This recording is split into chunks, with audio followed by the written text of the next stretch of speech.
Okay, Councillor Mloyi, I think who responded and one thing in Shola chairman of the session is that Mama and it's winter. Safety, everything is said I must think about the woman. I think one of the issues is is that I think sonke masikhula siyafundiswa emakhaya inhlonipho noku-addresswa kwabantu uyafunda from ekhaya ukuthi umuntu umu-addressa kanjani. Because when we do a presentation and respond to the questions, kumele sibheke indlela esikhuluma ngayo. I didn't like the way you disrespected us. And we're in the community meeting, we're allowed to raise any question, but indlela yokukhuluma ibalulekile. The second part is that kukhulunywa ngama bylaws. I know one of the critical issues at Twatwa is kunale strategy lesingasazi igama laso la eTwatwa. Yebo, la kugcwele khona laba bantu labaya laphaya. And MMC wama bylaws nabo MMC abadila ngama bylaws bazohlala phansi and see ukuthi bamuva kanjani city planning. Because you all know ukuthi sinesikoloto that we need to finish around the Twatwa. It's not Twatwa alone. Maningi ama areas that needs ama bylaws ukuthi udilwe ngawo.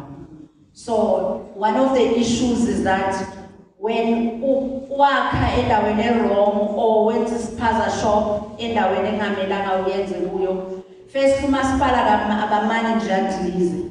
Umasipala abonisha for several times abonisha uthi yeka uqhubeke yeka uqhubeke. And then maseka enter akubi mnandi. But the issues kumele azosotheka la and zizolungiseka, and we are promising you as a community aseTwatwa ukuthi gonna deal with those issues ama bylaws. But also uKhansela Mloyi also spoke around the issues of my title deed. The title deed does not stop you to pay rates and taxes. And let's not masifika phambili sizokhuluma sifuna ukuvika ngabantu abadala, as if umasipala wethu doesn't take care of abantu abadala. Masifika la asibe nama leaders, akirwa mabisi ngama leaders. Let's not mislead community. When against the presentation, I did raise an issue yama policies.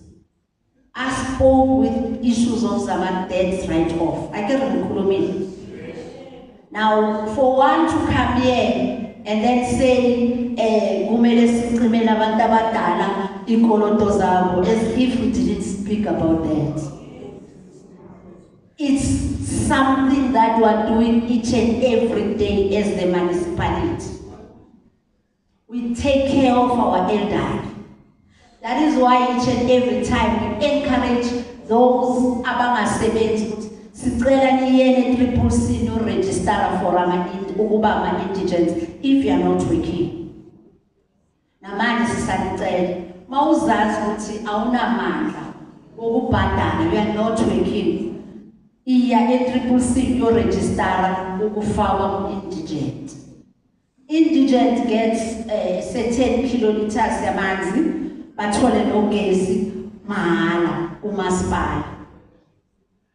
Those abasebenzayo abangakhoni, there are different categories la esithi khona siyakuhafulela isikoloto sakho, siyasicima isikoloto sakho esithize. So ngiyanicela ngiyaniphaphata those abangakhulu abaye kwamasipala.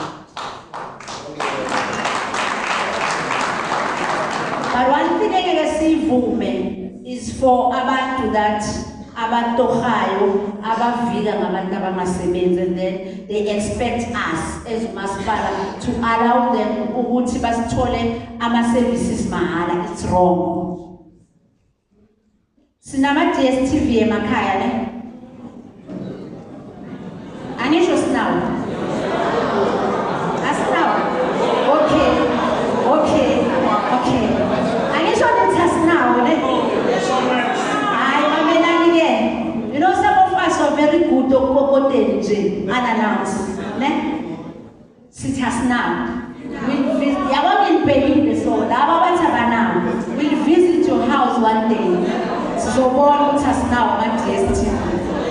Now, for us to say, what's the reason for Masipala to increase our tariffs?